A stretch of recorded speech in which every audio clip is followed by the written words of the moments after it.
وأصحابه أجمعين. قال رب اشرح لي صدري ويسر لي أمري واحلل عقدة من لساني يفقه قولي. ربنا افتح بيننا وبين قومنا بالحق وأنت خير الفاتحين. حسبي الله ونعم الوكيل، نعم المولى ونعم النصير، ولا حول ولا قوة إلا بالله العلي العظيم. بارك اللهم لنا في شهر الرجب وشعبان، اللهم بلغنا رمضان. Tuan-tuan, puan-puan yang dirahmati Allah Subhanahu wa taala, sahabiah, teman-teman yang dirahmati Allah Subhanahu wa taala, alhamdulillah, syukur kepada Allah Subhanahu wa taala hari ini dapat kita berkumpul. Yang mana hari ini kita nak cerita berbual-bual tentang Al-Quran sahaja, tuan-tuan yang dimuliakan Allah Subhanahu wa taala. Sepanjang hidup kita melalui hari-hari yang kadang-kadang tak dapat kita duga warnanya. Kadang-kadang sekali-sekala kita ketawa satu hari penuh. Kadang-kadang ada masa kita diam sedih. Ada masa kita senyum. Yang kita ukir senyuman itu tanda satu ketenangan, satu tanda kegembiraan. Tapi ada keadaan, ada ketikanya kita senyuman itu menyimpan rahsia.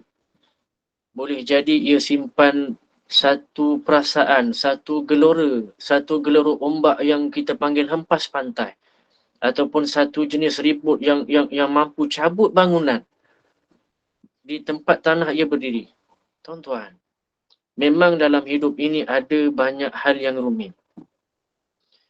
Antara hal yang rumit itu tentulah ia berkaitan dengan perasaan. Inilah yang kita ini diciptakan, iaitulah dengan pelbagai jenis emosi. Emosi yang aman, setenang angin di sawah, kan bahasanya begitu. Kadang-kadang emosi yang meracau, yang mengamuk-ngamuk, seperti air tsunami. Gembira, sedih, gementar, rasa takut, rasa risau, malu, rasa insecure, tak selamat, rasa tenang, rasa cemburu, rasa bersalah, rasa cinta, rasa benci, macam-macam, penuh kepelbagaian. Cuma tuan-tuan yang dimuliakan Allah Subhanahu wa taala, dalam Al-Quran, Allah gambarkan manusia ini sebagai seorang yang dhaif, yang lemah. Manusia ini suka berkeluh kesah, suka berangan, dan kadang-kala tertipu serta lupa dengan apa yang diangankan. Begitulah kisah juga Nabi SAW, Nabi yang mulia alaihi wassalatu wassalam. Mereka juga merupakan yang terbaik. Tapi mereka juga melalui hari-hari yang cerah-cerah dan hari-hari yang gelap. Mereka juga mempunyai emosi yang berbagai. Sebab itulah tuan-tuan yang dimuliakan Allah Subhanahu wa taala, saya ini selalu ingat kesedihan buat insan yang bernama Muhammad bin Abdullah sallallahu alaihi wasallam.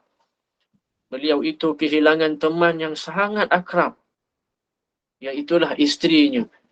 Isterinya itulah teman tempat berbualnya, teman tempat meluahkan isi hati dia, teman penasihat yang bijaksana, Khadijah binti Khuwailid radhiyallahu anha, yang melalui hari-hari yang sukar ketika itu di Mekah, yang menjalani episod-episod pemulauan, episod pemboikotan, dibenci dan dibuang keluarga sendiri. Ketika itu Ar-Rasul sallallahu alaihi wasallam sangat-sangat dirundung kesedihan. Sangat-sangat ada rasa kehilangan yang cukup besar.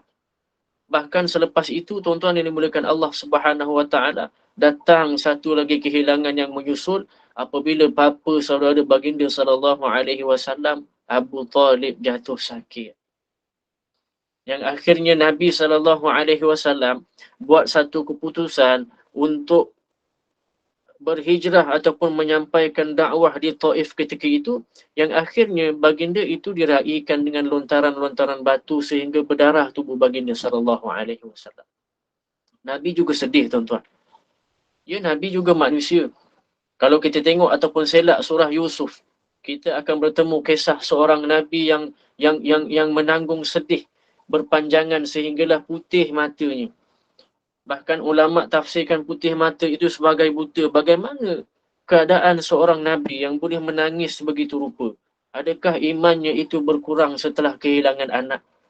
Ataupun adakah imannya lemah kerana konflik yang berlaku dalam rumah tangga? Bukankah baginda ini digelar Allah Subhanahu Wa Taala dan sebagai insan yang mempunyai kualiti sabar, kualiti sabar, sabrun jamil, sabar yang sangat cantik, tuan-tuan yang dimuliakan Allah Subhanahu Wa Taala. Sebab itulah apabila kita saya memerhati membaca kisah-kisah Al-Quran sejak daripada kecil dahulu, saya merasakan ada perkara yang hilang ketika baca.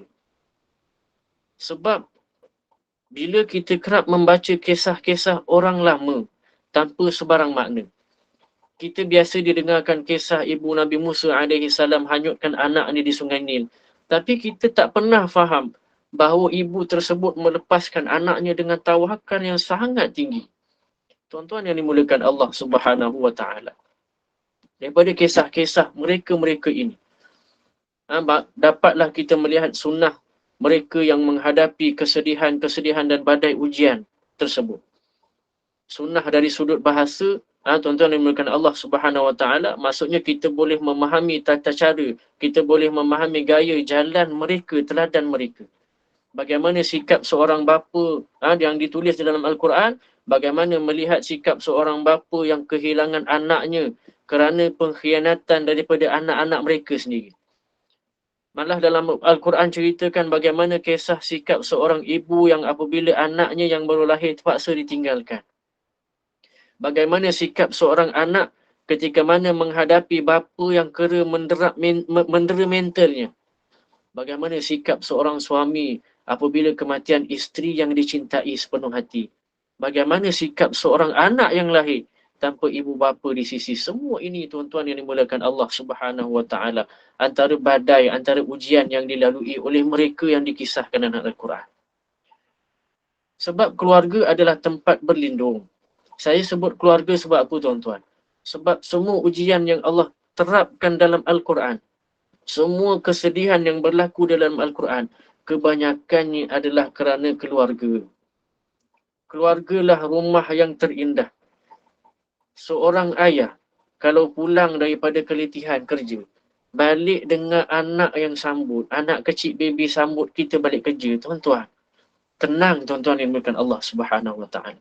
Sebab keluargalah ruang yang paling dekat, paling utama untuk meraih kebahagiaan.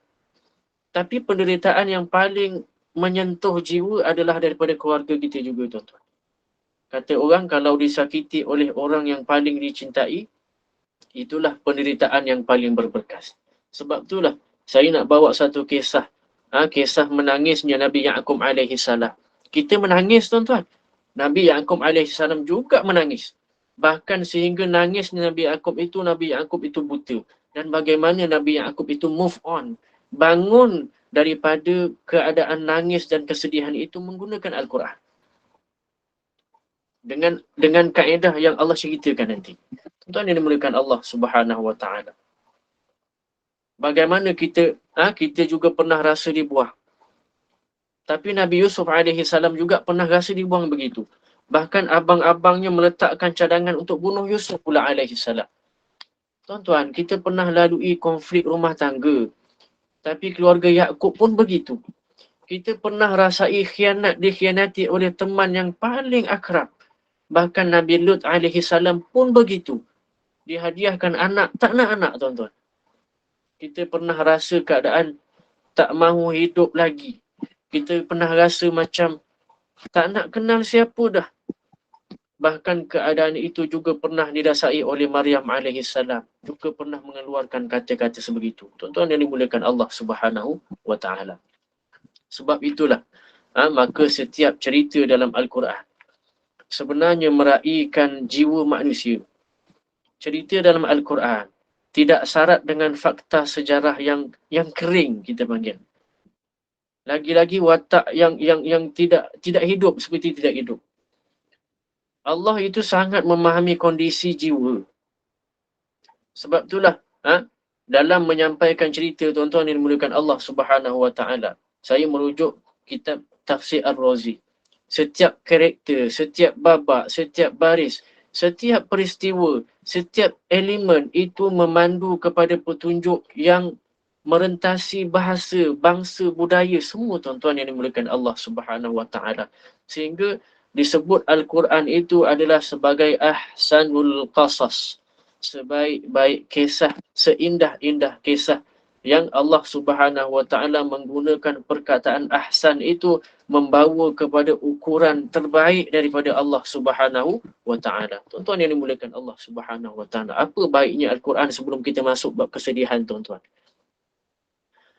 Kalau kita tengok, kalau orang-orang sejarawan, orang-orang sejarah yang cerita ataupun rakamkan cerita yang besar-besar, tuan-tuan, mereka ini akan lebih fokus kepada peristiwa-peristiwa besar sahaja. Penaklukan, ideologi, bangunan-bangunan. Mereka ini tidak banyak menceritakan kisah-kisah yang kecil, tuan-tuan. Pernah tak kita dengar cerita macam mana agaknya kehidupan seorang peniaga yang berulang-alik jual kapet zaman Osmaniyah? Tak ada, tuan-tuan. Pernah tak kita dengar kisah cerita rumah tangga seorang tentera pada zaman Abbasiyah? Tak ada. Daripada pelbagai zaman, kita mempunyai cerita yang sangat terhad, walaupun seorang sejarawan memberikan fokus kajian kepada seorang raja sahaja sekalipun. Tetap juga kita ini akan terlepas catatan-catatan perbualan harian tersebut. Cuma Allah Subhanahu Wa Taala, tuan-tuan, dia sangat selektif. Allah itu sangat selektif, memilih sangat-sangat cerita. Siapa sangka rupa-rupanya kisah Luqman alaihi salam dengan anaknya itu dicatatkan kekal dalam Al-Quran. Perasan tak? Terfikir ke tidak adik-beradik Yusuf alaihi salam bahawa sikap mereka itu yang playing victim, yang main macam mainkan ayah mereka itu dikekalkan sehingga hari akhirat di dalam Al-Quran. Mereka tak tahu, tuan-tuan, puan-puan rahmati Allah Subhanahu Wa Taala. Bahkan kisah ini ahsanul qasas. Kisah ini penting dan terbaik bagi Allah. Dirakamkan juga padahal seolah-olah macam cerita biasa, tuan-tuan. Dirakamkan dalam Al-Quran untuk kita bangunkan jiwa dan beri petunjuk. Sama ada kisah itu dikenali namanya ataupun didiamkan namanya. Tuan-tuan yang dimuliakan Allah Subhanahu Wa Taala. Sebab itulah, tuan-tuan yang dimuliakan Allah Subhanahu Wa Taala, sebab itulah kalau kita perhatikan bagaimana Allah cerita kisah Nabi Nuh alaihi salam. Kalau kita perhatikan, rupa-rupanya hanya 2 muka surat sahaja yang merangkumkan cerita Nabi Nuh alaihi salam yang hidupnya itu 950 tahun hingga 1000 tahun. Kenapa Allah tak cerita lebih lagi, tuan-tuan? Sebab satu sahaja, iaitulah Allah itu tahu apa keperluan kita. Allah itu tahu apa babak yang paling penting, yang terbaik untuk diberi perhatian. Daripada kisah-kisah penting yang dia pilih, Allah hanya pilih babak yang terbaik dan utama sahaja. Tuan-tuan yang dimuliakan Allah Subhanahu Wa Taala. Sebab itulah Al-Quran ini ada beberapa ubat. Kadang-kadang ia menjadi suatu syifa. Kadang-kadang ia menjadi satu mau'izah, satu nasihat. Kadang-kadang ia memberi satu motivasi. Kadang-kadang ia menjadi satu panggilan sahaja, ya ibadi. Panggilan sahaja, tuan-tuan yang dimuliakan Allah. Yang panggilan itu sesuai untuk semua jenis. Cuma hari ini, tuan-tuan, saya nak sebut bab kesedihan. Kesedihan ni kadang-kadang dimaknakan dengan layu dan lemah. Kita nak cerita sedih dalam Al-Quran hari ni. Dalam masyarakat kita mudah pandang rendah kepada orang yang berada dalam kesedihan yang panjang.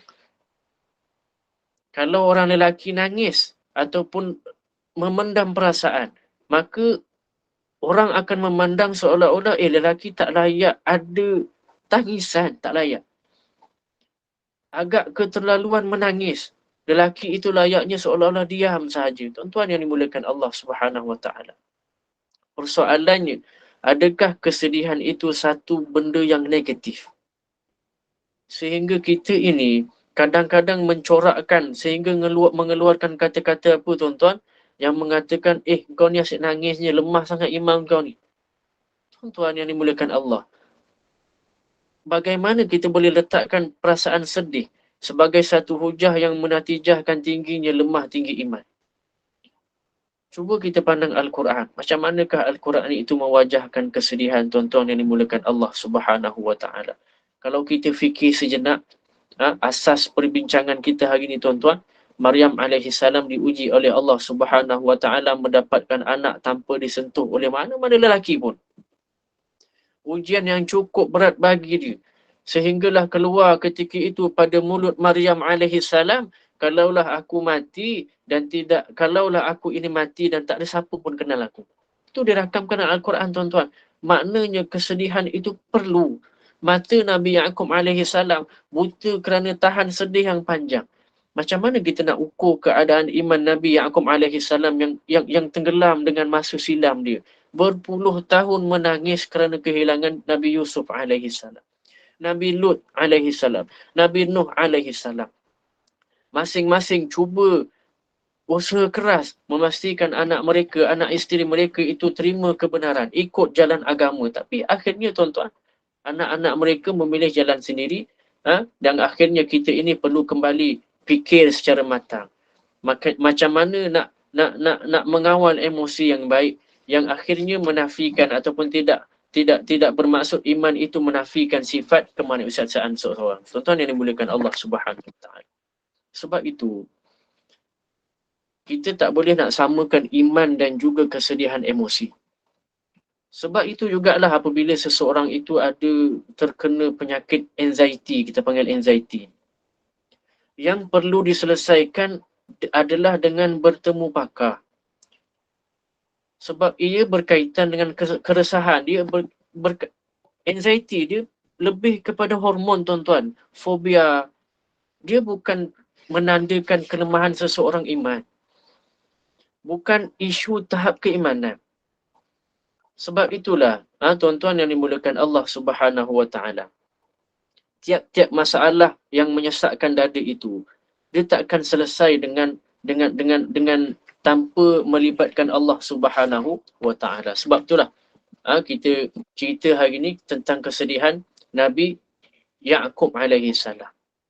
Tuan-tuan yang dimuliakan Allah Subhanahu wa taala, kalau kita selusuri kisah Nabi Ya'qub alaihi salam, asalnya Nabi Yusuf alaihi salam ini adalah anak yang sangat-sangat disayangi. Tapi ada anak-anak juga yang apa tu, Allahumma salli Muhammad, yang sangat-sangat rasa terbeban, yang sangat-sangat rasa cemburu, seolah-olah Nabi Yusuf itu disayangi sangat oleh ayah dia.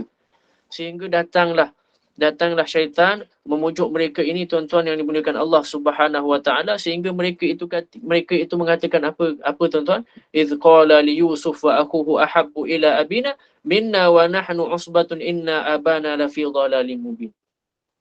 Sehingga tahap cemburu mereka itu menyebabkan Nabi Ya'qub alaihi salam itu terasa hati banyak kali dalam kehidupan Nabi Ya'qub di dalam Al-Quran.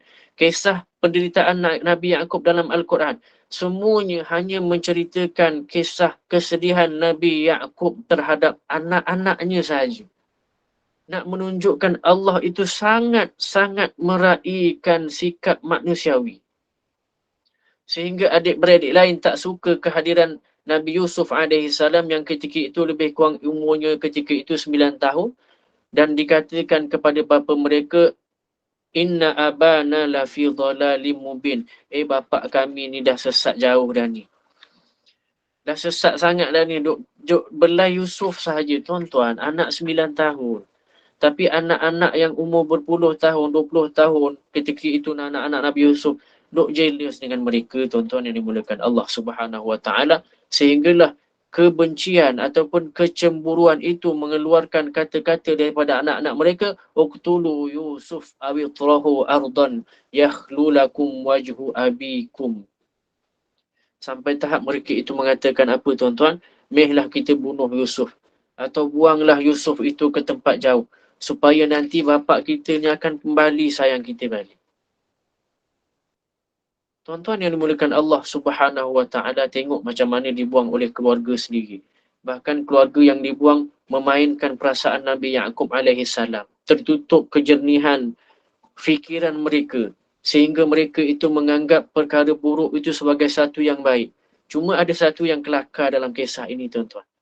Mereka tutup perbincangan itu dengan mengatakan watakunu min ba'dihi qauman salihin.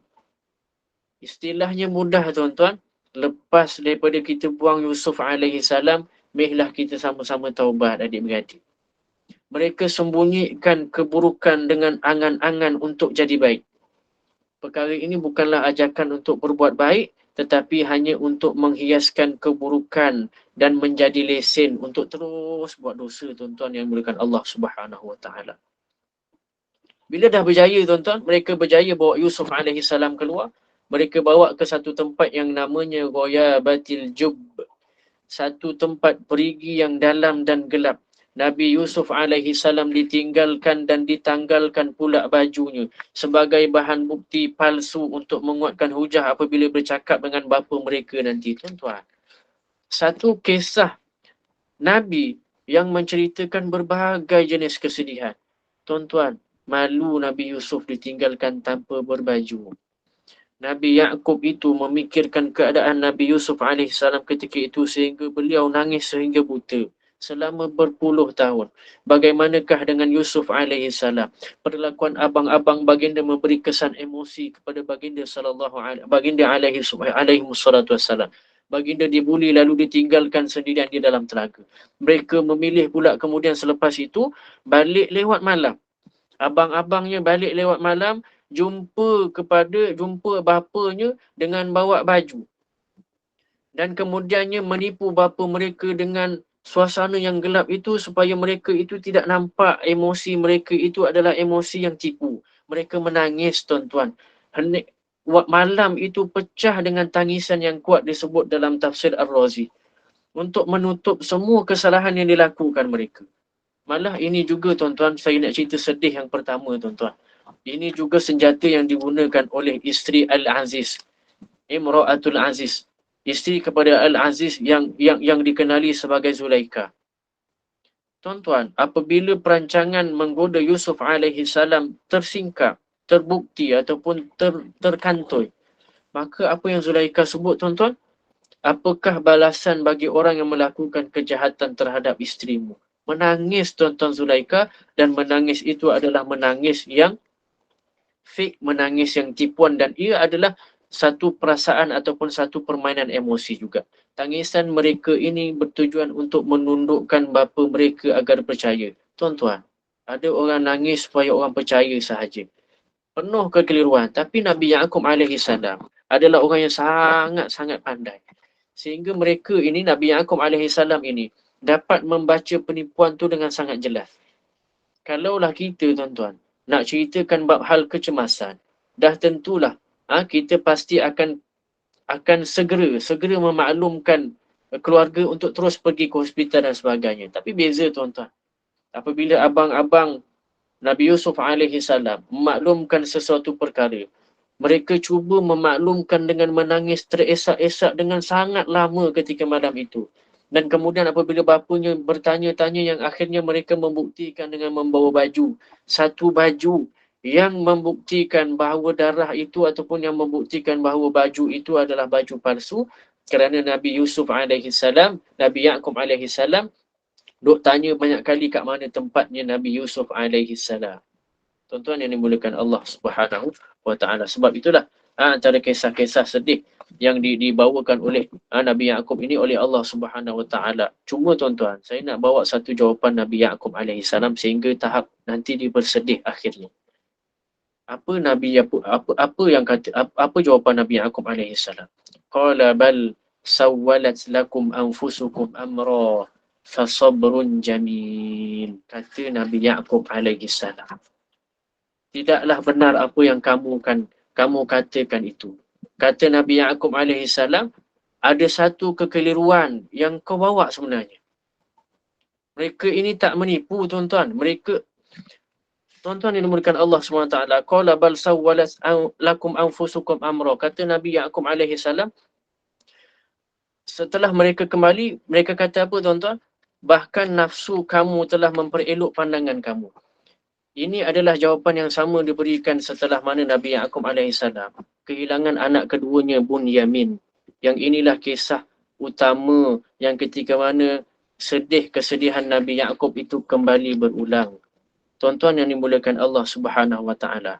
Ketika mana Nabi Yusuf AS dibuang daripada telaga, dikutip dan dibawa kepada satu istana, dan istana itu membeli Nabi Yusuf alaihi salam kerana kehansaman ataupun kemacuan ataupun cantik sangat wajah Nabi Yusuf alaihi salam ketika itu, dibeli oleh raja ketika itu, yang akhirnya berlakulah pemfitnahan terhadap Nabi Yusuf alaihi salam, yang kemudiannya kantoi bahawa Zulaikha itu menipu, dan kemudiannya Nabi Yusuf ini dipercayai dan dinaikkan ataupun dipilih menjadi seorang Menteri Kewangan Mesir ketika itu. Dan ketika mana menjadi Menteri Kewangan Mesir, mereka ataupun Nabi Yusuf AS mampu mengagihkan harta ketika itu kepada semua jiran-jiran di negara terdekat. Sehinggalah ketika itu, Nabi Ya'qub AS akhirnya memerlukan bantuan Mesir, dan mereka mengambil bantuan tersebut di Mesir, dan ketika itulah berlaku satu pertelingkahan, iaitulah Bunyamin yang dibawa oleh abang-abang mereka ketika itu diletakkan ataupun dituduh sebagai pencuri, yang mana Nabi Yusuf AS letakkan satu bejana emas dalam beg mereka. Tuan-tuan yang dimuliakan Allah Subhanahu Wa Taala, perhatikan. Bila berlaku tuan-tuan sebegitu, maka apa yang membuatkan Nabi Ya'qub alaihi salam sedih tuan-tuan? Sebab lontaran kata-kata anaknya kali kedua. Wahai ayah aku, perhatikan anak engkau. Wahai ya abana, wahai ayah kami. Nak menunjukkan bahawa Nabi Ya'qub ini sebenarnya dia mendidik anak dia dengan sangat baik. Sehingga semua anak dia memanggil ayahnya itu dengan nama yang sangat manja. Ya abati, Nabi Yusuf menceritakan mimpinya kepada Nabi Ya'qub dengan keadaan yang sangat manja. Ya abati, wahai ayah kesayangan aku. Pernah tak kita lontarkan perkataan kita kepada ayah kita tuan-tuan? Ya abana, walaupun mereka anak-anak ini seolah-olah membenci Nabi Ya'qub alaihi salam, dia tetap memanggil ya abana, wahai ayah saya, wahai ayah kesayangan.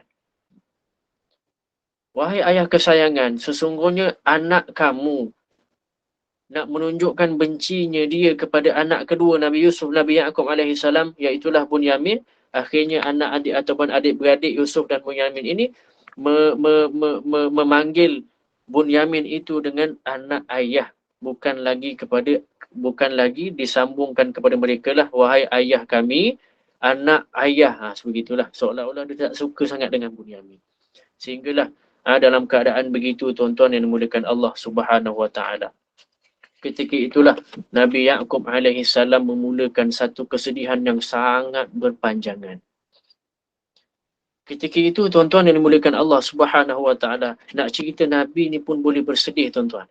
Nabi Ya'qub ketika mendengar kata-kata mereka itu, maka Nabi Ya'qub itu tak sambung dah cakap dengan anak-anak dia tuan-tuan. Nabi Ya'qub bangun tuan-tuan, pusingkan muka dia, duduk dekat satu sudut tuan-tuan. Duduk dekat satu sudut, berpaling Ya'qub alaihi salam daripada anak-anak mereka. Menunjukkan satu dimensi pelajaran, satu pembelajaran untuk kita yang berharga sangat. Bahawa tak salah untuk kita terluka dalam perbualan. Dan kemudiannya kita berpaling untuk ambil ruang sendiri ketika itu tuan-tuan. Tak salah untuk hindari, untuk jauhi situasi yang sukar sekejap, supaya diri kita ini lebih terjaga daripada melampiaskan perkataan yang buruk. Tuan-tuan, wa huwa kazim. Nabi Ya'qub ini Allah sifatkan dia sebagai seorang yang sangat-sangat pendendam ketika itu. Sehingga dendamnya itu menyebabkan dia berpaling daripada anak dia. Yang sehingga palingan itu adalah untuk mengelakkan dia mengucapkan kata-kata yang buruk. Baiknya seorang ayah, tuan-tuan yang dimuliakan Allah Subhanahu Wa Taala. Sehingga apabila dia duduk bersendirian tuan-tuan, semua Nabi menghadapi situasi yang sama. Duduk bersendiri tuan-tuan, sehingga Nabi Yusuf AS duduk monolog sendiri. Cakap sendiri seorang-seorang dekat sebuah penjuru dinding tuan-tuan. Apa kata beliau tuan-tuan yang dimuliakan Allah Subhanahu Wa Taala? Wa tawalla anhum, mereka berpaling, Nabi Ya'qub berpaling daripada mereka itu. Faqala wa qala ya asafa ala Yusuf. Ya asafa ala Yusuf. Ya asafa ala Yusuf. وَابْيَضَّتْ عَيْنَاهُ مِنَ الْحُزْنِ فَهُوَ كَظِيمٌ. Kata Allah Subhanahu wa taala. Ya asafa ala Yusuf. Tuan-tuan, ketika disebutkan ayat ini, ulama ataupun tafsir Ar-Razi sebut, beliau ini ketika ini sedang kehilangan Bunyamin.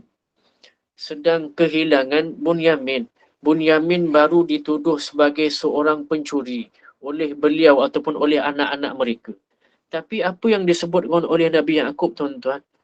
Ya Allah, ya asafa, apa sedih sangat aku ni. Mana Yusuf? Tuan-tuan, dia panggil Yusuf. Sampai tahap dia tak panggil Bunyamin dah. Kedukaanku terhadap Yusuf. Ya asafa ala Yusuf, tuan-tuan yang dimuliakan Allah Subhanahu wa taala. Sehingga wabyaddat ainahu minal hazni, kata Allah Subhanahu wa taala, ketika itulah Nabi Yaqub itu menangis sehingga tahap buta mata dia. Cuma persoalan timbul, tuan-tuan. Wabyaddat ainah. Cuma persoalan timbul, tuan-tuan. Kenapa baginda itu bercakap tentang Nabi Yusuf? Sedangkan yang hilang ketika itu adalah Bunyamin. Maka Imam Ar-Razi sebut, tuan-tuan, ada satu kisah disebut seolah-olah kalaulah seorang ibu misalnya pernah kehilangan anak dalam kemalangan sebagai contoh, yang berlaku pula di depan mata dia. Maka dia belajar, tuan-tuan. Saya ada jiran saya yang anaknya meninggal digilis lori di depan mata saya dan dia. Jiran saya di kampung dahulu. Tuan-tuan, maknya tahu Allah itu akan gantikan dengan hal yang lebih baik. Tapi ada waktunya nanti. Dia mungkin tiba-tiba menangis sendirian. Saya faham, tuan-tuan. Duduk kat tangga, tuan-tuan, tiba-tiba nangis sendirian. Sebab kadang-kadang dia tengok ibu lain yang seusia dengan anak dia itu bermain dengan anak di taman. Dia beri satu trigger, satu kenangan yang sangat dalam dulu-dulu. Bayangkan, tiba-tiba kemalangan datang kembali.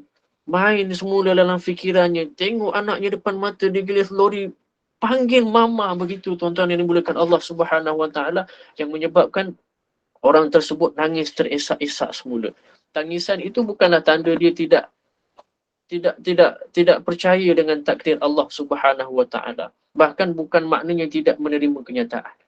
Cuma tuan-tuan yang dimuliakan Allah, itulah perasaan Nabi Yaqub alaihi salam.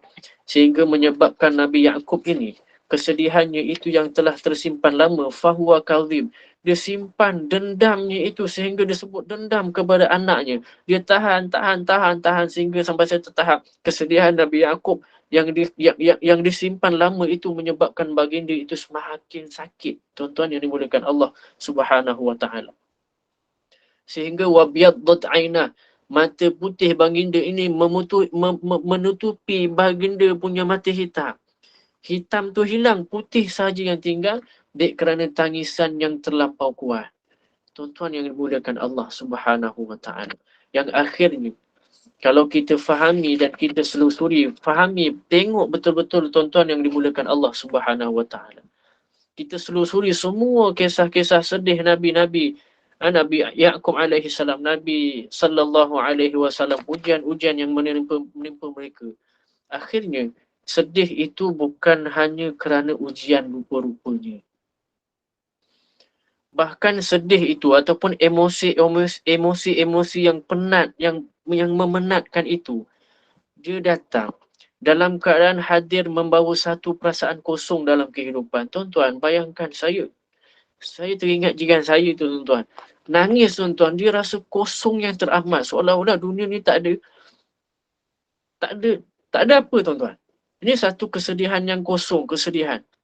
Seperti seorang anak yang ditinggalkan di asrama untuk pertama kalinya. Apa lontaran kata yang diucapkan anak tersebut pada waktu malam bila kita tinggalkan dia di asrama, tuan-tuan?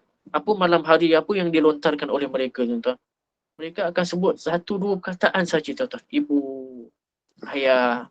ayah. Hidup mereka rasa kosong. Bukan sebab mereka susah. Ayah bagi duit, ayah bagi dobi, ayah bagi semua, tuan-tuan. Bukan kerana susah. Tapi kerana Kerana hati yang kosong itu nak diisi dengan kerinduan yang tak terungkap. Sengaja Allah wujudkan emosi penat ini. Sengaja Allah kosongkan hati kita kadang-kadang. Sebab ruang itu Allah nak isi dengan kerinduan Allah sendiri. Tuan-tuan yang memuliakan Allah Subhanahu Wa Taala. Bukan Al-Quran yang perlu kita dakap ketika kita sedih. Tajuk kita hari ini tuan-tuan. Bukan Al-Quran yang perlu kita dakap ketika kita sedih. Sebab Allah itu sentiasa datang. Allah itu sentiasa pujuk panggil. Sentiasa peluk, sentiasa dakap kita dengan perkataan la tahzan. Dia seolah-olah satu larangan tuan-tuan. Jangan sedih. Tapi sifat manusiawi, tak dia nak melawan perkataan sedih. Sehinggalah tahzan itu rupanya menjadi satu pujukan untuk semua orang. Semua orang tuan-tuan. La tahzan, jangan sedih. Tetapi dakaplah kerinduan Allah Subhanahu Wa Taala ketika mana rasa kosong tu datang. Itulah yang paling mahal, kata Imam Ar-Razi. Tuan-tuan tak ingat ke kita pernah cerita? Nabi Musa alaihi salam itu sampai satu breaking point. Dah sampai tak boleh nak buat apa dah tuan-tuan. Sehingga akhirnya kata apa? Inni la amliku nafsi, kata Nabi Musa alaihi salam. Wahai Allah, aku dah tak ada apa-apa dah.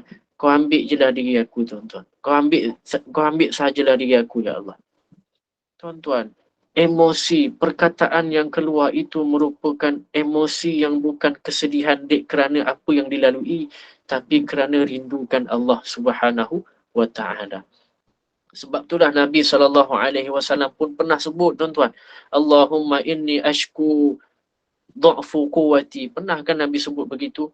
Wahai Allah, kan ketika mana dibaling batu, dan ketika itu kita sebut banyak kali tuan-tuan. Banyak kali kita cerita kisah ini tuan-tuan. Dibaling batu di Taif, sahabat duduk depan baginda Nabi SAW. Apa yang Nabi sebut tuan-tuan?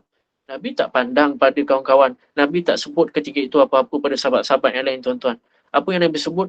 Ya Allah, ini ashku du'fa quwwati. Ya Allah, aku ini rindu.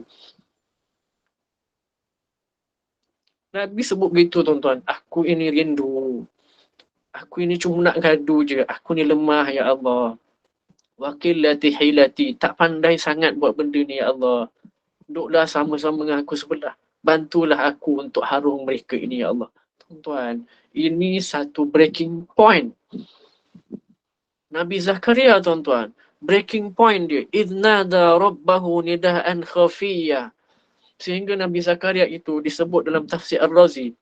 Nabi Zakaria itu sampai tahap dia tak boleh nak luahkan doa itu melalui perkataan. Tak boleh, sedih sangat.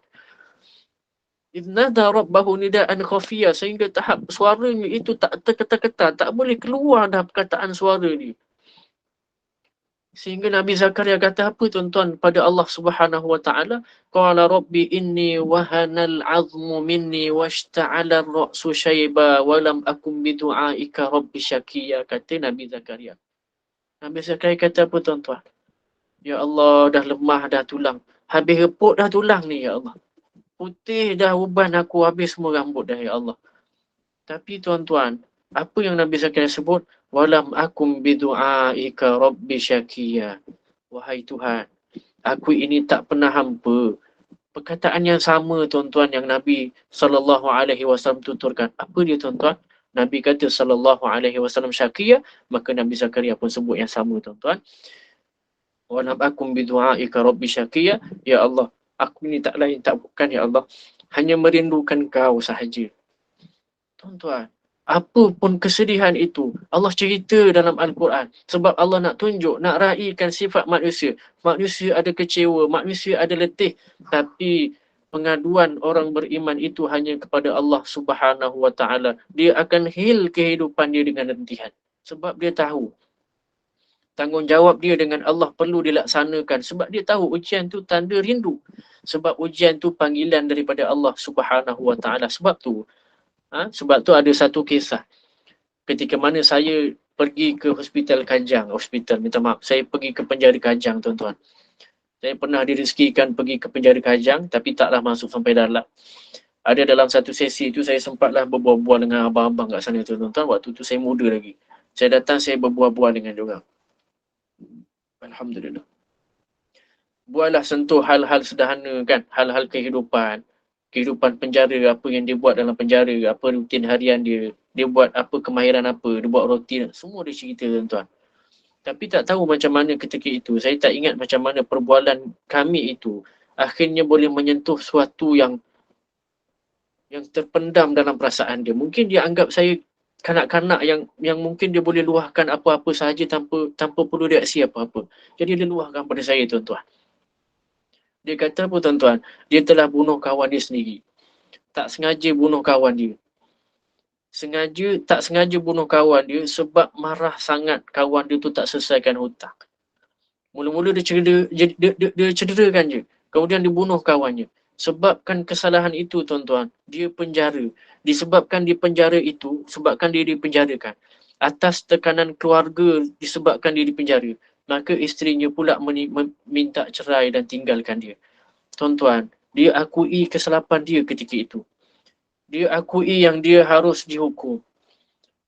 Akan tetapi, dia juga simpan kesedihan yang cukup dalam. Habis saja dia cerita tuan-tuan, nangis-nangis dia cerita tuan-tuan. Dia kata apa tuan-tuan kat saya? Saya kecil lagi tuan-tuan waktu tu. Saya baru lebih kurang, baru nak ke Mesir ketika itu tuan-tuan yang berkat Allah SWT. Apa yang disebut tuan-tuan? Sebabkan perasaan yang sangat dalam, sedih dia tu tuan-tuan. Akhirnya dia kata apa? Wahai, budak, gitulah dia panggil saya kan. Budak, boleh tak kau bagikan aku satu nasihat saja? Saya tak tahu tuan-tuan, macam mana ketika itu, saya boleh hadir dengan satu ayat Al-Quran tuan-tuan. Iaitulah kisah Nabi Ya'qub AS. Ketika itu saya banyak ikut usrah-usrah lah. Usrah-usrah ataupun kelas-kelas pengajian bersama guru saya. Respon saya ke tuan-tuan, saya teringat respon Nabi Ya'qub AS ketika mana dia berpaling daripada anak-anak dia. Berpaling daripada anak dia duduk kat penjuru. Apa kata Nabi Ya'qub AS ketika itu? Maka saya sampaikan kat dia. Abang, saya sebut kat dia. Ingat tak kisah Nabi Yusuf? Ingat tak kisah Nabi Ya'qub? Ingat tak Nabi Ya'qub kata apa? Innama ashku bathi wa huzni ila Allah. Saya sebut gitu tuan-tuan. Abang tu diam. Abang tu diam je tuan-tuan. Dia macam, dia tak faham tapi dia nangis. Dia ulang lagi dia. Innama ashku bathi wa huzni ila Allah. Saya sebut gitu tuan-tuan. Ingat tak kisah Nabi Ya'qub? Apa yang Nabi Ya'qub cakap bila dah terlampau tekanan sampai tahap tekanan dia itu menyebabkan rosak mata dia, rosak fizikal dia. Apa Nabi Ya'qub sebut? Saya sebut pada abang tersebut. Maka abang tu kata, "Dek, boleh tak bagikan makna dia tu, Dek?" Maka saya sebut, "Innama ashku bathi." Sesungguhnya aku mengadukan, ya Allah, aku ini rindu dengan apa yang dah berlaku dulu. Bathi. Aku sedih sangat dengan perkara yang dulu. Wa huzni, dengan apa yang dah berlaku sekarang, kata Nabi Ya'qub AS. Wa huzni ilallah, dan sedih aku ini semua, aku tuntun kepada kerinduan kau, ya Allah. Itu tuan-tuan, saya bagi dia. Maka ketika itu tuan-tuan yang dimuliakan Allah Subhanahu Wa Taala, ketika saya bacakan tuan-tuan, abang yang dalam keadaan sebab tadi tuan-tuan, mohon tuliskan doa itu dalam bahasa Arab dan bahasa Melayu. Kemudian dia kata apa? Abang nak baca selalu. Satu ungkapan dia yang menyebabkan saya pun terasa satu kesedihan yang saya rasa macam saya bawa sehingga hari ini tuan-tuan. Dia menjadi satu motivasi kehidupan saya sehingga sekarang. Apa dia tuan-tuan? Dia kata, bila dia baca ayat tu tuan-tuan, dia kata, "Dek, abang nak baca sangat ayat ni selalu. Terima kasih sangat-sangat adik. Abang nak baca ayat ni selalu sebab abang ni dah tak ada siapa-siapa dah untuk abang ungkapkan rasa sakit ni." Tuan-tuan, ayat itu adalah surah Yusuf ayat 86. Inilah pengaduan Nabi Ya'qub AS, satu luahan yang paling dalam daripada hamba kepada Tuhan dia. Ikhlas, sangat percaya, begitu manusiawi, satu ucapan yang mengakui lemahnya diri sebagai hamba dan punya kepercayaan yang sangat kuat serta ampuh kepada Allah. Tuan-tuan yang dimulakan Allah Subhanahu Wa Taala. Sebab itulah setiap kesedihan itu unik. Berbeza-beza, setengah kita anggapnya kadang-kadang sama. Sebab tu saya tak suka bila ada orang cakap, alah itu pun nak sedih. Alah, tak yalah, ngadu je lah pada Allah. Sampai kita rasa macam ada masa benda tu dipandang terlalu ringan. Adu je lah pada manusia. Tak payahlah adu pada manusia. Adulah pada Allah. Tak payah adu pada manusia. Tuan-tuan yang dimulakan Allah Subhanahu Wa Taala. Saya nak cerita pasal Nabi Yaqub. Pasal sahabat ini, tuan-tuan yang dimulakan Allah Subhanahu Wa Taala.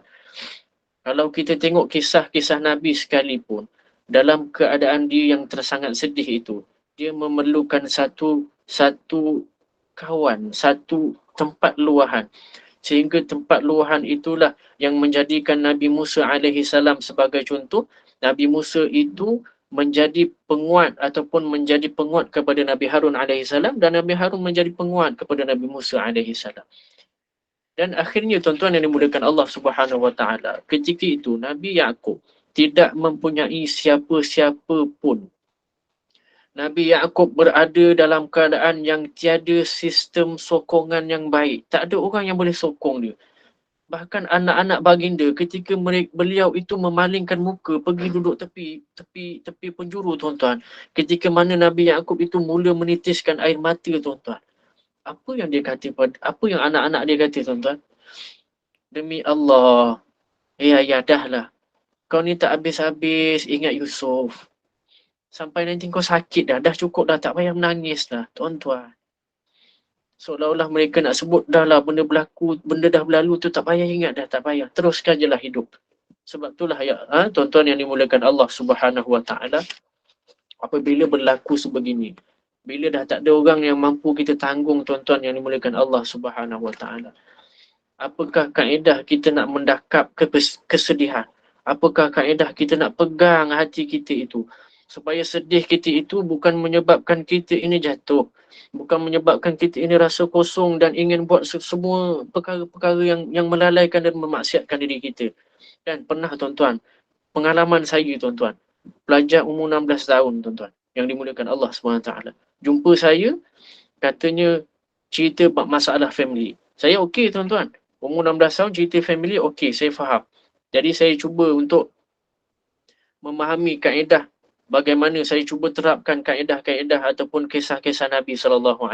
Tapi yang mengejutkan saya, tuan-tuan yang dimuliakan Allah Subhanahu Wa Taala, apabila hati itu kosong dan tidak diisi kekosongan tersebut, tidak disambut ataupun kita tidak sambut perkataan la tahzan, tuan-tuan. Kita sedih, kita kosong. Allah kata jangan sedih, jangan sedih. Meh aku sambut, meh aku dakap. Kita tak sambut perkataan itu, tuan-tuan. Tahu tak, tuan-tuan, apa yang terjadi? Tuan-tuan yang dimuliakan Allah Subhanahu Wa Taala, akhirnya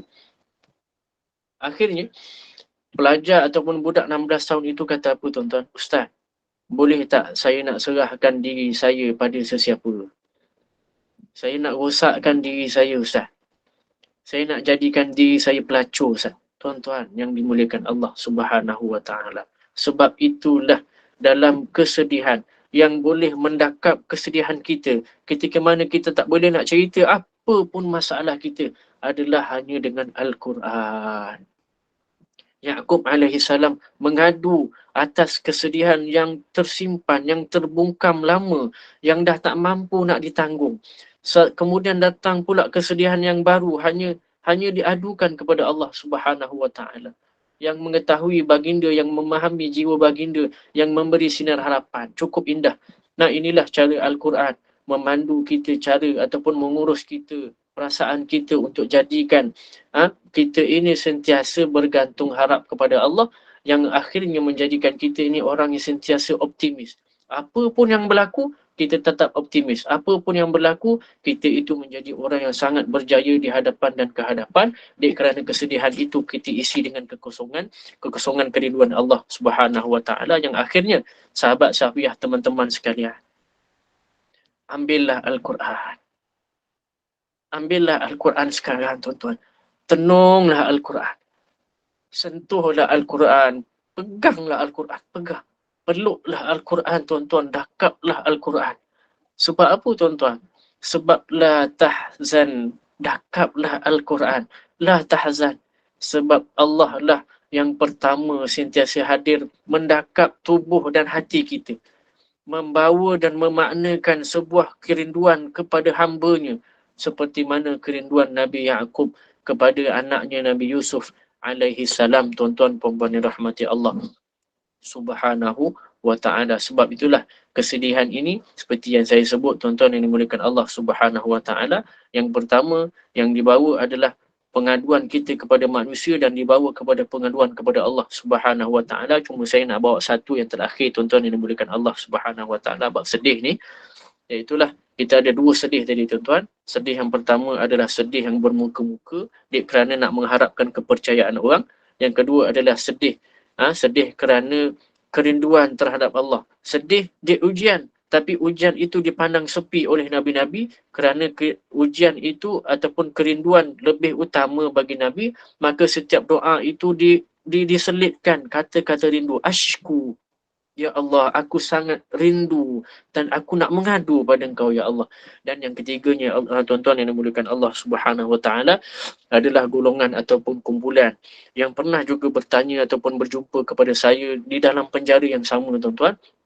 Iaitulah orang yang berkata, wahai budak, alang-alang dia dah dengar apa yang saya sebut tu, dia kata, budak, boleh tak kita orang ni dah tak boleh nangis dah. Tak boleh nak nangis dah. Tak tahu nak nangis sebab apa dah. Taubat dah hari-hari, makan dah kaya dah, kan? Lepas tu dia kena penjara pula, ada jaminan pula. 3 hari je kena penjara, jaminan. Bapaknya jamin, katanya sebab bapaknya sangat kaya. Bapaknya itu nombor plate sahaja dah 20,000 harganya. Itu jadi dia rasa macam untuk apa lagi kesedihan dalam kehidupan. Seolah-olah begitu, tuan-tuan yang dimuliakan Allah Subhanahu wa ta'ala. Yang akhirnya, ada satu kesedihan yang perlu kita cari dalam kesenangan. Dalam kesenangan kehidupan kita, perlu kita cari satu kesedihan. Sebab sunnah, sebab teladan ataupun siapa pun orang yang soleh, dia akan menangis walaupun ketika mana dia senang. Tengok Nabi Sulaiman, dia sangat kuat menangis walaupun dia dalam keadaan senang. Tengok Nabi Yusuf alaihi salam menjadi menteri kewangan, tetap menangis. Tengok Sayyidina Umar Al-Khattab radhiyallahu anhu, betapa dia kaya tetapi menitis air matanya, betapa kekuatannya menyebabkan dia rasa selamat dia di dalam dunia. Pergi mana-mana sekalipun, hentakan pedangnya akan menyebabkan semua orang beralih. Semua orang terkejut. Semua orang seperti ada peti yang menghempap mereka di depan mereka. Takut dengan Sayyidina Umar, kekuatan Sayyidina Umar radhiyallahu anhu. Takut dengan ketinggian Sayyidina Umar yang hampir mencecah 3 meter itu, tuan-tuan yang dimuliakan Allah Subhanahu wa ta'ala. Pun begitu, walaupun kesenangan itu melalui kehidupannya sebegitu, tetap juga ia menangis sehingga tahap tangisannya itu berbekas di pipinya, tuan-tuan. Kerana tangisannya itu terlalu kerap, bekas hitam, tuan-tuan. Bekas parut kerana terlalu banyak air yang melalui pipinya, tuan-tuan. Juga berlaku kepada Sayyidina Umar Abdul Aziz.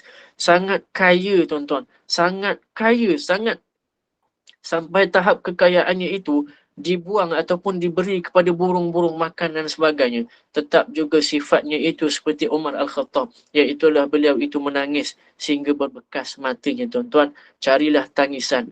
Yang tangisan itu bukan tangisan kesenangan. Yang tangisan itu bukan tangisan kesedihan kerana remuknya hati. Tapi tangisan itu adalah tangisan, satu tangisan panggilan kerinduan kepada Allah Subhanahu wa ta'ala. Yang tangisan itu perlu kita bawa. Bawa ke mana, tuan-tuan? Perlu kita bawa kepada Ramadan nanti. Kerana Ramadan adalah Ramadan yang melampiaskan rasa rindu kita kepada Allah Subhanahu wa ta'ala. Aqulu qawli hadha wa astaghfirullahal azim li wa lakum. Moga-moga apa yang kita sampaikan hari ini dapat manfaat yang baik, dapat manfaat yang kekal. Tuan-tuan yang dimuliakan Allah Subhanahu wa ta'ala. Saya akhiri dengan mohon maaf atas kekasaran bahasa dan kesalahan tata bahasa ataupun kesalahan cerita.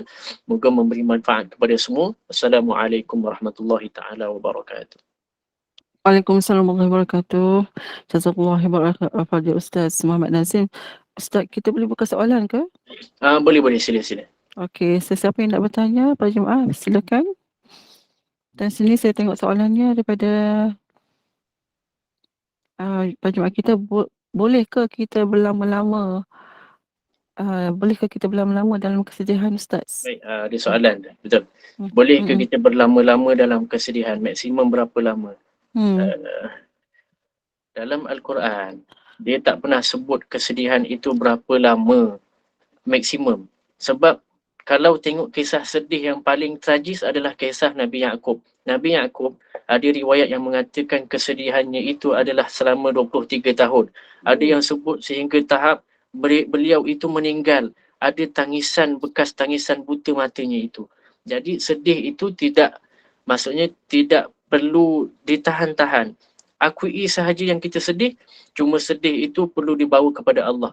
Yang mana bila kita kita terapkan ataupun kita sandarkan kesedihan pada Allah, kehidupan kita itu akan kembali normal lah. Kita akan mula ada rasa gembira semula. Kita akan mula ada rasa tenang semula.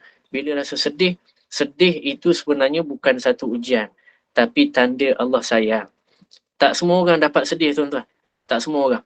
Ada orang yang meninggal isteri sebagai contoh. Ada orang yang meninggal suami sebagai contoh. Ada orang meninggal anak. Itu semua tanda kerinduan Allah. Saya tak pernah hadapi lagi benda tu, tuan-tuan. Jadi saya tak tahu nak menangis sebab apa kadang-kadang. Sebab saya tak tahu nak halakan kerinduan pada Allah tu macam mana. Tak tahu macam mana nak kosongkan hati supaya ada isi rasa rindu Allah. Sebegitu, tuan-tuan.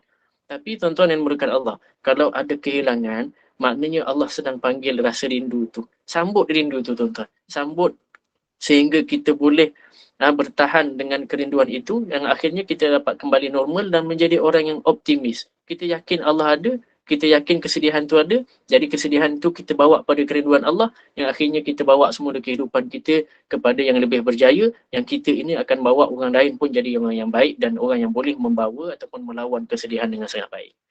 Tuhan yang dimuliakan Allah. Jadi soalan yang seterusnya, maknanya tak salah kita luahkan kesedihan pada orang lain. Ya, tak salah untuk luahkan kesedihan pada orang lain. Cuma ada beberapa keadaan yang tidak membolehkan kita bercerita kesedihan lah. Sebagai contoh, kita tak boleh cerita pada orang-orang yang fasik, orang-orang yang suka membawang ni tak boleh. Dan ada beberapa syarat lain, iaitulah kita tidak boleh menceritakan kesedihan mimpi kita. Mimpi buruk lah, mimpi buruk itu kesedihan juga. Dan kita tidak boleh menceritakan kesedihan itu kecuali kepada orang yang layak sahaja. Jadi kalau kita nak luahkan kesedihan yang biasa-biasa ataupun yang kadang-kadang dah tak mampu nak terungkap, kenalah cari macam mana Nabi Musa minta kepada Allah, minta Harun alaihi salam. Kenalah cari Nabi Allahumma salli ala Sayyidina Muhammad, Nabi Lut alaihi salam. Bagaimana dia menceritakan kepada sahabat-sahabat dia. Kenalah jadi macam Nabi SAW. Akhirnya dia menjadikan sahabat baiknya adalah Sayyidina Abu Bakar. Sehingga Sayyidina Abu Bakar itu menjadi peneman setia Nabi ketika mana Nabi itu dalam sangat-sangat keresahan. Tengoklah Nabi SAW, akhirnya sampai tahap Nabi itu dah tak ada orang dah nak diluahkan. Nabi cari siapa, tuan-tuan? Nabi cari semula Sayyidatina Khadijah binti Khuwailid. Walaupun ketika itu Sayyidatina Khadijah sudah wafat. Datang pada kubur Sayyidatina Khadijah. Ceritakan, luahkan masalah-masalah. Walaupun ketika itu telah kematian isterinya itu. Maknanya kita boleh luahkan pada orang yang hidup. Kita boleh luahkan pada orang yang mati. Kita boleh luahkan secara sendiri. Ya Asafa bi Yusuf. Macam Nabi Yaakob alaihi salam. Duduk tepi dinding. Cerita jerit kuat-kuat. Wahai anakku Yusuf. Aduhai Yusuf. Cerita semuanya boleh. Asalkan ianya boleh menenangkan fikiran dan kemudiannya kita isi kerinduan itu dengan kerinduan Allah Subhanahu Wa Taala yang akhirnya kita bangunkan semula diri kita untuk hadapi kehidupan yang seterusnya. Jadi soalan seterusnya, jika kita tidak mengambil sesiapa untuk tempat mengadu kerana tiada rasa percaya dan hanya meluahkan pada doa kepada Allah, apakah akan memberi kesan yang tidak baik kepada kita? Baik. Kalau tak ambil siapa-siapa untuk tempat mengadu dan ngadu pada Allah, sebenarnya itulah yang terbaik seperti mana yang berlaku kat penjara itulah. Qala ashku kan, ashku bathi wa huzni, itu adalah yang terbaik, iaitulah mengadu pada Allah. Cuma kadang-kadang yang saya sebut, kita ada breaking point, tuan-tuan. Perempuan yang rahmati Allah. Kita kadang-kadang ada breaking point kita. Kita ada satu tahap sampai tahap kita macam dah tak boleh nak tahan dah. Tahap kesakitan itu sampai tahap memang kita perlu ceritakan pada orang lain jugalah. Tapi kalau boleh bertahan, silakan. Selagi mana ia tidak memudaratkan diri sehingga membawa kepada anxiety, membawa kepada depression, silakan. Tapi kalau membawa kepada itu dan ubat ataupun perkara itu boleh diselesaikan dengan menceritakan pada orang, silakan. Macam saya dah tuan-tuan, saya anxiety dulu tuan-tuan pemerhati Allah. Saya anxiety, fobia. Disamun 3 kali di Mesir menggunakan pistol dan parang. Tapi saya sempat selamatkan diri lah. Berlawan ataupun bergelut sekejap, saya berlarikan diri. Allahumma salli ala Muhammad. Jadi saya itu fobia dan terlampau takut ketika itu sampai keluarga saya tak bagi mana-mana pergi. Jadi saya mengadu pada Allah, nangis-nangis malam-malam tak jadi tuan-tuan. Akhirnya saya jumpa doktor. Saya ceritakan kat doktor. Saya anggap doktor ni orang tak kenal saya dan nak jumpa saya pun dia takkan kenal lagi dah. Saya cerita kat doktor, orang yang saya percaya. Cerita, dia bagi ubat. Waktu itulah selesai anxiety saya tuan-tuan. Saya lawan balik, akhirnya selesai. Ada keadaan yang begitulah, perlu mengadu pada orang. Tapi kalau tak menyesatkan, silakan. Boleh sahaja mengadu pada Allah Subhanahu wa ta'ala. Apakah maksud ya asafa ala Yusuf? Ya asafa ala Yusuf ni kedukaan ataupun ya Allah, kedukaan apakah lagi ke atas Yusuf? Maksudnya macam dia seolah-olah ingat kembali apa yang berlaku. Sebenarnya yang berlaku tu Bunyamin. Sepatutnya disebut ya asafa ala Bunyamin. Ya Allah, apakah yang berlaku lagi pada Bunyamin pula ni? Seolah-olah begitulah. Apa pula yang berlaku pada Bunyamin, dia cakap seorang-seorang. Tapi yang disebut oleh Nabi Yaqub adalah Yusuf sebab dia teringat balik apa yang berlaku pada Nabi Yusuf. Ya asafa ala Yusuf. Kedukaan apa lagi ni Yusuf? Apa lagi yang berlaku ni Yusuf? Seolah-olah begitulah. Sebab dia terbayangkan apa yang berlaku pada Bunyamin sama sebiji seperti mana Nabi Yusuf alaihi salam yang menyebabkan kesedihannya itu kembali sehingga buta matanya. Dan buta matanya itu merupakan satu sunnah lah. Bukan maksud sunnah tu, maksudnya pelajaran yang kita kena ikut, menangis sampai buta. Cuma tuan-tuan yang dimuliakan Allah SWT, kita memang ada keadaan yang orang boleh menangis sampai buta mata ataupun sakit. Tapi sakit itu perlu kembali pada Allah seperti mana Nabi Yaqub lah. Dia kembali juga pada Allah. Kembali pada Allah dalam keadaan dia masih berduka, tapi dia masih melayan anak dia dengan baik. Kan kalau tengok kisah-kisah selepas itu, anak dia baiklah hidup. Panggil bapak dia dengan panggilan manja dan sebagainya. Sangat baik. Cuma kesedihannya itu tak boleh nak lupa. Nak buat macam mana? Jadi apa yang dia buat adalah qala ashku bathi wa huzni. Sentiasa sebut begitu. Wahai Allah, aku ni dah sedih sangat ya Allah. Hanya kau saja yang ada, maka turunkan kesedihan aku. Pautkan rindu kau pada aku. Tuan-tuan yang dimuliakan Allah Subhanahu wa ta'ala. Itu sahaja. Moga-moga memberi manfaat untuk kita semua insya-Allah. Jazakallahu khairan kepada Ustaz Muhammad Nazim atas penjelasan ilmu dan semoga sedikit sebanyak memberi penjelasan, kefahaman dan manfaat buat kita semua dalam meniti kehidupan kita hingga ke akhirnya. Dan terima kasih kepada para jemaah yang sudah duduk sepanjang majlis ilmu ini dan banyak kesan ilmu daripada Ustaz kita pada pagi ini kita dapat. Dan saya mohon maaf jika ada khilaf tutur kata daripada saya kerana sempurna itu hanyalah milik Allah Subhanahu Wa Taala. Dan Ustaz, kita tutup dan tangguhkan dulu majlis ini dengan kafaratul majlis dan surah As. Silakan Ustaz. Jadi kita tangguh dulu majlis kita dengan tasbih kifarah wa suratul asri. Subhanallah wa bihamdihi, subhanakallahumma wa bihamdika asyhadu an la ilaha illa anta astaghfiruka wa atubu ilaik. Bismillahirrahmanirrahim. Wal 'asri innal insana lafi khusri illa alladhina amanu wa 'amilus solihat wa tawasaw bil haqqi wa tawasaw bis sabr. Assalamualaikum warahmatullahi taala wabarakatuh. Waalaikumsalam warahmatullahi wabarakatuh. Terima kasih Ustaz. Terima kasih Ustaz.